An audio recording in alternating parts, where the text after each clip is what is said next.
যে পোস্টটা করা হয়েছে 2009 নিয়ে, সেটাই অনেকে জানতে চাচ্ছিলেন। সেটা নিয়ে সংক্ষিপ্তভাবে বলবো, বিস্তারিত বলবার প্রয়োজন এখনই নেই। যদি আপনাদের কাজে লাগে তাহলে বিস্তারিত বলা হবে পার্সোনালভাবে। 2009 প্রত্যেকেই জানেন যে যে কটি জেলা বেশি চর্চিত, উত্তর চব্বিশ পরগনা, মালদা, দক্ষিণ চব্বিশ পরগনা আর হাওড়া। তার মধ্যে হাওড়ায় তো অনেককে নিয়োগ করে দেওয়া হয়েছিল। উত্তর চব্বিশ পরগনার সবে অনুমোদন মিলে গেছে শিক্ষা দপ্তর থেকে, সেটা বিভিন্ন মামলার চাপে পড়ে হয়েছে। মালদার ক্ষেত্রেও হবে সামনের 19 তারিখের মধ্যেই। 2009-এ যে নিয়োগ প্রক্রিয়া অনেক টালবাহানার পরে একবার ক্যান্সেল হয়ে যায় পুরো, পরে নিয়োগ প্রক্রিয়া হয়, অনেক মামলার মধ্য দিয়ে পরবর্তীকালে আবার প্যানেল বের করতে হয়। সেখানেও অনেক দুর্নীতির অভিযোগ ছিল, অনেক কম মার্কস পাওয়া সবাই চাকরিতে জয়েন করেছে বলে অভিযোগ ছিল। সেই প্যানেলের উপরেও পরবর্তীকালে নানা মামলা হয়েছে এবং মামলাগুলো চলছিল। তো রিসেন্ট বেশ কয়েক বছর আগে সেখানে শূন্যপদ ক্রিয়েট করে চাকরির অর্ডার দেওয়া হয়েছিল। এগুলো প্রত্যেকেই জানো, এই বিষয়ে আমি ঢুকছি না। তো তারপরে অনেকে চাকরিও হয়, কিন্তু সেখানেও দেখা যাচ্ছে গলদ দেখা যাচ্ছে এবং পরে আবার মামলা হয়। আবার বর্তমানে বিভিন্ন যে অর্ডারগুলো হলো যে সবাইকে মামলাকারী প্রত্যেককে নিয়োগ করে দিতে হবে, তো সেখানে দাঁড়িয়ে যারা যারা বর্তমানে এখন বঞ্চিত, যে বর্তমানে যে বিষয়টা হচ্ছে, যারা একটা নির্দিষ্ট ডেটের মধ্যে, নির্দিষ্ট তারিখের মধ্যে যারা মামলা করেছেন, শুধুমাত্র তাদেরকেই চাকরি দেওয়ার নির্দেশ দেওয়া হয়েছে সেই মামলাগুলোতে। এবং এটা সব যে কটা জেলা ছিল সব জেলায় একই অর্ডার করা হয়েছে। এক একটা জেলায় এক একটা তারিখ নির্দিষ্ট করে দেওয়া হয়েছে যে এই তারিখের মধ্যে যারা যারা মামলা করেছো, সে আপনার মার্কস যাই থাকুক, কেউ 10 থাকুক, কারোর 11 থাকুক, কারোর 30 থাকুক, কারোর 35 থাকুক, যাই থাকুক সবাইকে চাকরি দিয়ে দিতে হবে। মানে খুবই একটা সাংবিধানিক একটা কোর্ট সেটা এইরকম একটা রায় দিয়ে দিয়েছে। তো সেটা দুর্ভাগ্যজনক, কিছু করার নেই। তো সেই রায়ে অনেকে বঞ্চিত হয়েছেন। আবার অনেক এরকম মেধাযুক্ত ক্যান্ডিডেট রয়েছেন যারা সঠিক সময়ে মামলা করেননি। তারা যখন পরে মামলা করেছেন, ফাইল করেছেন যে আমিও তো এরকম ক্যান্ডিডেট, আমাকেও সেম রিলিফ দেওয়া হোক, আমি নির্দিষ্ট তারিখের মধ্যে মামলা করতে পারিনি, তো তাদের মামলা খারিজ হয়ে গেছে সিঙ্গেল বেঞ্চে। বেশ কিছু মামলা পেন্ডিং আছে। আবার ডিভিশনেও তারা চ্যালেঞ্জ করেছিল, তাদের মামলা কিন্তু খারিজ হয়ে গেছে। তো তাদের এখন কি করণীয়? তাদের কিন্তু রাস্তা খুলে গেছে। আর তারা প্রথমত ভুল পথে যাচ্ছিল, তাই তাদের সুরাহা তারা কিন্তু পাননি। যারা সত্যি যোগ্য, যারা বঞ্চিত, যাদের মার্কস বেশি আছে, শুধু তাদের উদ্দেশ্যেই আমার বার্তা, অন্য কারোর পক্ষে নয় যে আমার খুব কম মার্কস আছে আমি মামলা করে চাকরি পাবো, তাহলে শোনার দরকার নেই। যাদের সত্যি বেশি মার্কস আছে, বা যারা দেখছেন যে বর্তমানে যে মামলাকারীদের যে মার্কসগুলো, যে কেউ 10, কেউ 11, এরকম যে মার্কস, তার থেকে যদি বেশি মার্কস থাকে, তাহলে আপনারা শুনতে পারেন। আপনারা সুপ্রিম কোর্ট কিন্তু আমাদের পথ দেখিয়ে দিয়েছে, ডিভিশন বেঞ্চও এর আগে পর্যবেক্ষণে পথ দেখিয়ে দিয়েছিল, আপনারা সেই পথে যাননি, তাই কিন্তু আপনারা সুরাহা পাননি। আপনারা সবাই ভুল পথে যাচ্ছেন। যে আমাদেরও যে কাট অফ ডেটটা ঠিক করে দেওয়া হয়েছে, যে এক একটা জেলার ক্ষেত্রে যে এই তারিখের মধ্যে মামলা করলেই চাকরি, তো সেই কাট অফ ডেটটা বাড়ানো হোক, এই পথে গিয়ে কিন্তু হবে না। সেজন্য কিন্তু আপনাদের সিঙ্গেল বেঞ্চেও খারিজ হয়েছে, ডিভিশন বেঞ্চেও খারিজ হয়েছে। ডিভিশন বেঞ্চ প্রথমেই যখন ডিভিশন বেঞ্চে এই ধরনের মামলা যায়, ডিভিশন বেঞ্চ কিন্তু তখনই একটা পর্যবেক্ষণ দিয়ে দিয়েছিল যে আমার কাছে, মানে বিচারপতিদের নাম আমি উল্লেখ করবো না, বিচারপতিরা কিন্তু মানে পর্যবেক্ষণে বলেই দিয়েছিলেন যে সুরাহাটা কীভাবে হতে পারে। বলেছে এই ধরনের অর্ডার কেউ যদি আমার কাছে মেরিটের বেসিসে আসতো, অবশ্যই সেখানে হস্তক্ষেপ করা যেত। কিন্তু সিঙ্গেল বেঞ্চ কি অর্ডার দিয়েছিল? সিঙ্গেল বেঞ্চ বলে দিয়েছিল যে কনসেন্ট অর্ডার। এটা মানে যত মামলাকারী আছে, যত পক্ষ আছে, রেসপন্ডেন্ট যারা আছে, সবার নাকি সম্মতি রয়েছে মামলাটা মিটিয়ে ফেলার।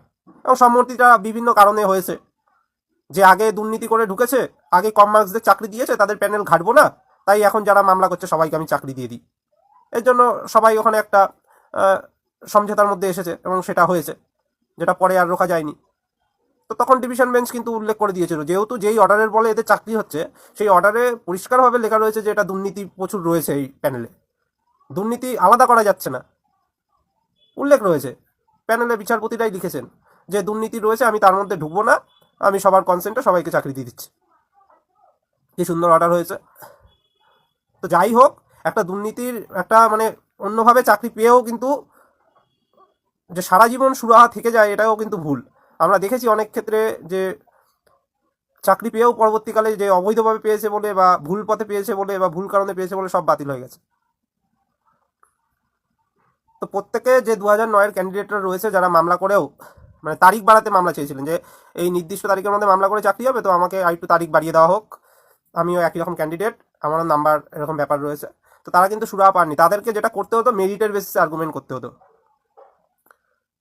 তাদেরকে কিন্তু মেরিটের বেসিসে আর্গুমেন্ট করতে হবে। যারা যারা এখনো চাকরি পাননি, প্রত্যেকের যদি নাম্বার সত্যি সত্যি যারা চাকরি পাচ্ছে তাদের থেকে বেশি হয়ে থাকে, প্রথমত আপনারা আগে 2009-এর আর 2009-এর যে জেলাভিত্তিক প্যানেলগুলো পাবলিশ করা হয়েছিল সেই প্যানেলগুলো আগে দেখুন। আপনাদের কাছে না থাকলে আপনারা গুগল করে পেয়ে যাবেন বা ওয়েবসাইটে থেকেও থাকতে পারে। প্রথমে আগে মূল প্যানেলগুলো দেখুন, সেই প্যানেল দেখে আপনারা কাট অফ মার্কসটা লিখে নিন খাতায়, যে এই প্যানেলে এই কাট অফ ছিল, আর আপনার মার্কসটা আপনি ক্যালকুলেট করুন। আপনার যদি এই ইন্টারভিউ মার্কস ছাড়া বাকি মার্কস তার থেকে বেশি হয়, বা বর্তমানে যারা চাকরি পাবে মামলাকারী তাদের থেকে যদি বেশি হয়, আপনারা সেগুলো প্রথমে নোট করুন। দরকার পড়লে আপনার কাছে কোনো তথ্য না থাকলে আরটিআই করবেন, যে আমার মার্কস কত ছিল, কী ছিল, আমার ইন্টারভিউর মার্কস কত ছিল, ডিপিএসসিতে আরটিআই করবেন। তো প্রথমে সেটা করুন, করবার পরে আপনাকে মেরিটের বেসিসে মামলা করতে হবে, যে আমার থেকে কম পাওয়ার চাকরি প্রার্থীরা কীভাবে চাকরি পাচ্ছে। সেখানে যদি গ্রাউন্ড আনার চেষ্টা করে যে অনেক ডিলেতে আপনি কোর্টে গেছেন, অনেক দেরি করে, সেই গ্রাউন্ড কিন্তু টিকবে না। কারণ এখন সবে চাকরি পাবে অনেকে, যারা আপনার থেকেও কম মার্কস পাওয়া, তারা কিন্তু এখনও চাকরি পাবে। তারাও কিন্তু 2024-এই মামলা করেছে, ম্যাক্সিমাম 2024-এ মামলা করেছে, খুব দেরি হয়নি। তো ডিলে গ্রাউন্ড সেইভাবে খাটবে না। এরা জয়নিংয়ে ঢুকলেই আপনি গিয়ে মামলা করবেন যে এত কম নাম্বার পেয়ে চাকরি পাচ্ছে, তবে আমরা কেন পাবো না। মেরিটের বেসিসে করতে হবে। কেন এটা জোর দিয়ে বলছি, এটা ডিভিশন বেঞ্চও পর্যবেক্ষণ করেছে এবং সুপ্রিম কোর্ট অর্ডারে লিখে দিয়েছে পরিষ্কারভাবে। সুপ্রিম কোর্টের অর্ডারটা নিয়ে গিয়ে আপনারা আর্গুমেন্ট করুন এবং মেরিটের বেসিসে করুন। এমন নয় যে আমাকে কাট অফ ডেট বাড়িয়ে দিতে হবে, তাহলে সুরাহা পাবেন না, কারণ সেটা ডিসমিস করে দিয়েছে ডিভিশন বেঞ্চ আমাদের হাইকোর্টের। তা সিঙ্গেল বেঞ্চ ওটা এন্টারটেন করবে না। তাও আপনারা চেষ্টা করুন, সিঙ্গেল বেঞ্চে যান, গিয়ে মেরিটের বেসিসে যে আমার থেকে কম মার্কস পাওয়ারা কীভাবে চাকরি পাচ্ছে, আমি পুরো প্যানেলটাকে চ্যালেঞ্জ করছি, এই অর্ডারের উপর স্টে চাচ্ছি। যেই অর্ডারে দেওয়া হয়েছে যে সবাইকে চাকরি দেওয়া হবে, সেই অর্ডারে আপনারা স্টে চান, দরকার পড়লে ডিভিশনে যান, সেই অর্ডারটার উপর স্টে চেয়ে ডিভিশন বেঞ্চে যান যে আমার থেকে কম মার্কস পাওয়ারা কেন চাকরি পাবে। চাকরি পাওয়ার কথা আমার মেরিটের বেসিসে সুপ্রিম কোর্ট বলে দিয়েছে, যারা যারা এই ধরনের অর্ডার, এই যে অর্ডারগুলো হয়েছে যে এই তারিখের মধ্যে মামলা করলেই চাকরি, আপনার যাই নাম্বার থাকুক, সুপ্রিম কোর্ট বলে দিয়েছে এই অর্ডারে যারা যারা বঞ্চিত, যারা যারা এই অর্ডারে বঞ্চিত হচ্ছেন, প্রত্যেকে অ্যাকর্ডিং টু ল অনুযায়ী প্রত্যেকে কোর্টে যেতে পারে, প্রত্যেকে হাইকোর্টে মামলা করতে পারে। যারা বঞ্চিত হচ্ছেন প্রত্যেকে মামলা করবেন, মেরিটের বেসিসে শুনানি হবে, সেখানে ল অনুযায়ী শুনানি হবে। এটা সেটেল ল যে আপনার নাম্বার যদি বেশি থাকে অবশ্যই আপনি বঞ্চিত হবেন না। আপনার থেকে কম মার্কস পাওয়ারা একটা মামলা করেছে বলে নির্দিষ্ট তারিখের মধ্যে জব পেয়ে যাবে, এটা কখনোই হতে পারে না। মূল প্যানেলটাকে চ্যালেঞ্জ করুন।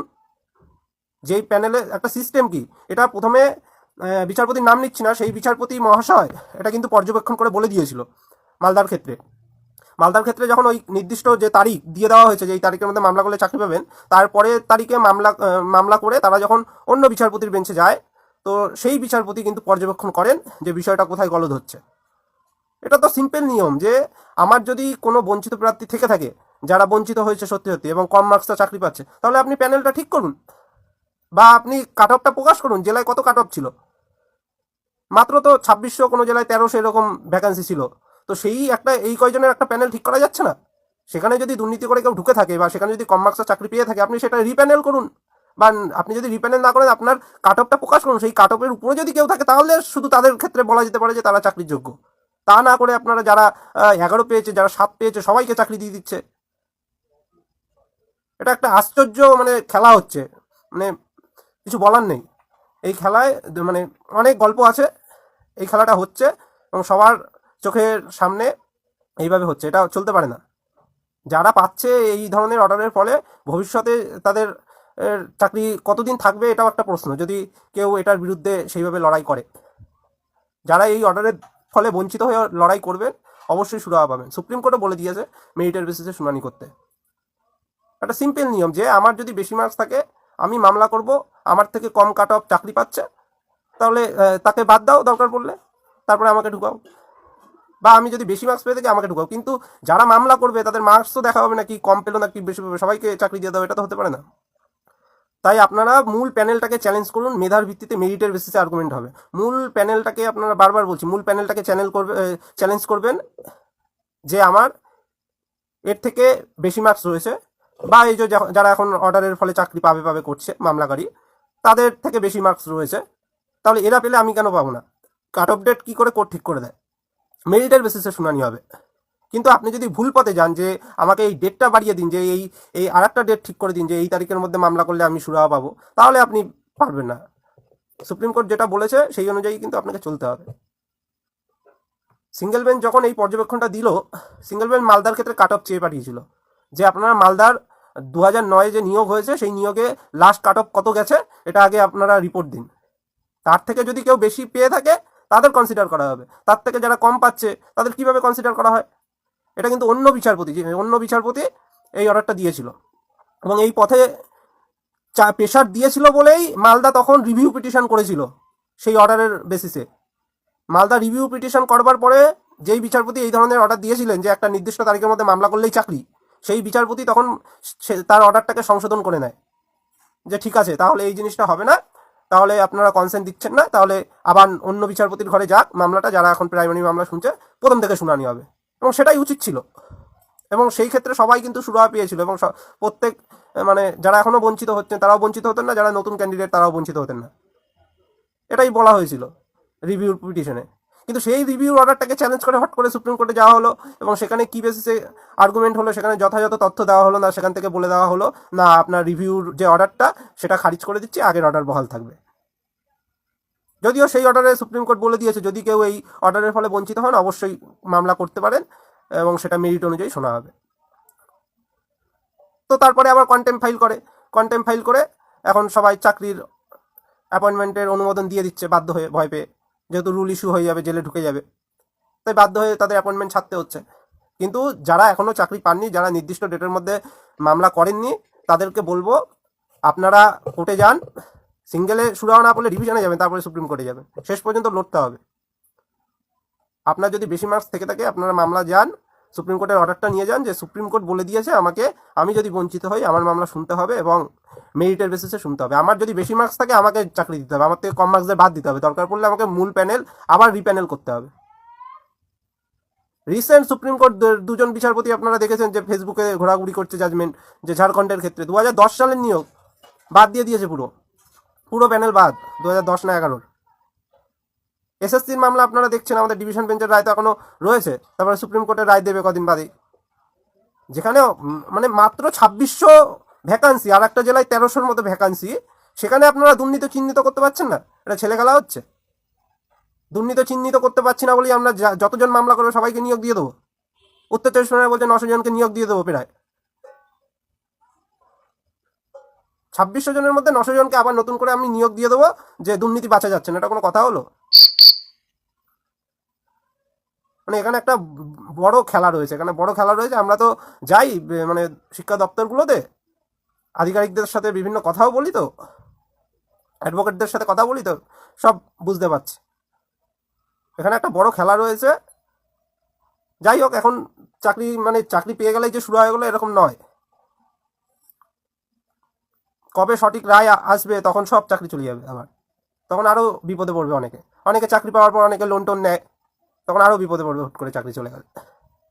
যারা এখনও সত্যি যারা চাকরি পাচ্ছে তাদের মধ্যে অনেকেই যোগ্য, এমন নয় যে তারা সবাই অযোগ্য, তাদের অনেকেরই মার্কস ভালো, 30-এর উপরে দেখেছি আমি, যাদের কাট অফের থেকে বেশি, তারা পাওয়ার যোগ্য। দরকার পড়লে যারা আগে পেয়েছে কম মার্কসে তাদের বাদ দিয়ে তাদের ঢুকাক, সেটাও হয়, বা তাছাড়া তাদের যদি শুধু কনসিডার করে কাট অফের উপরে, তাও একটা মানা যায়। কিন্তু যারাই মামলা করবে 10 পেয়ে রয়েছে, কেউ 7 পেয়ে রয়েছে, সবাইকে চাকরি দেওয়ার অর্ডার কীভাবে হতে পারে? এটাকে আপনারা চ্যালেঞ্জ করুন, মেধার ভিত্তিতে করুন।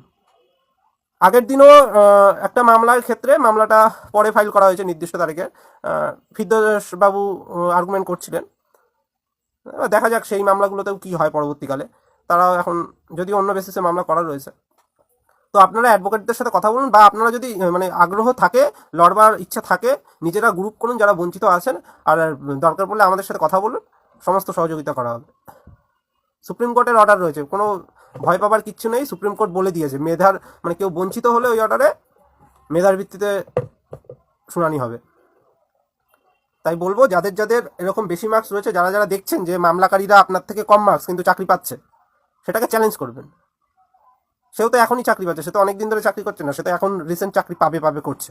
সেটাকে চ্যালেঞ্জ করবেন যে কীভাবে চাকরি পায়, এর থেকে বেশি মার্কস আমার রয়েছে, মেরিটের বেসিসে শুনানি হোক। মূল প্যানেলটাকে চ্যালেঞ্জ করবেন প্রথমে, যে আমার বেশি মার্কস, কম মার্কসটা কীভাবে চাকরি করছে। হয় আমাকে প্রথমত ডিভিশনে যদি প্রথমেই টার্গেট নেন, তাহলে ওটাকে স্টে চাইতে হবে, যে এই অর্ডারের উপর স্টে দেওয়া হোক, মেরিটের বেসিসে শুনানি হোক। যদি সেই জেলার কাট অফ প্রকাশ করা হোক, সেই কাট অফের যদি বেশি মার্কস থাকে তারা কনসিডার হবে, আর যারা কম মার্কস চাকরি করছে তাদের বাদ দিতে হবে, রিপ্যানেল করতে হবে। এরকম আর্গুমেন্ট রেখে আপনারা মামলা করুন। আপনারা যদি শুধু মামলা করেন যে না একটা তারিখটাকে বাড়িয়ে দিতে হবে নির্দিষ্ট তারিখ, তাহলে কোনো দিনও সুরাহা পাবেন না। মেরিটের বেসিসে মামলা করুন। 2009-এর ক্ষেত্রে আমি যেটা বলছি সেটা হচ্ছে আপাতত উত্তর চব্বিশ পরগনা এবং মালদা।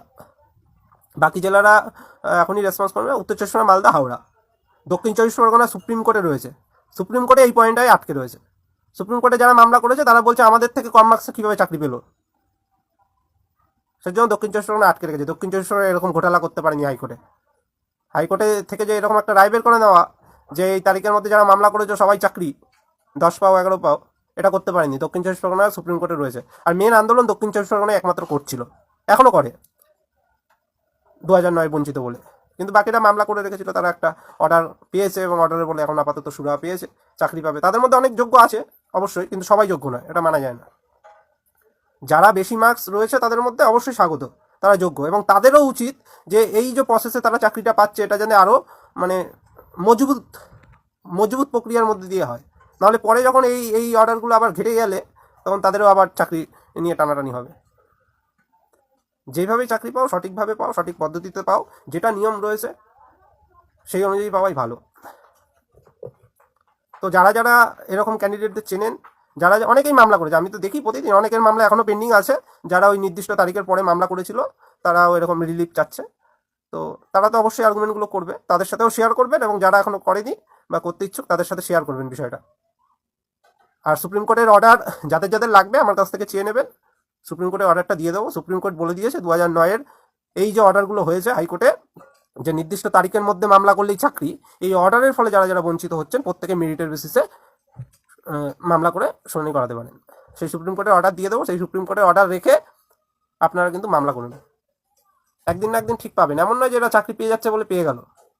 এটা চলবে, এটা অনেক দিন চলবে। কোনো একটা ভুল প্রসেসের মধ্যে দিয়ে কেউ করবে সেটা মেনে নেওয়া যায় না। একদিন না একদিন সমাপ্তি হবে, সঠিকভাবে রায় হবে, এটুকানি। আরও কিছু জানার থাকলে বলবেন, পরে বিস্তারিত আবার জানিয়ে দেওয়া হবে। নমস্কার।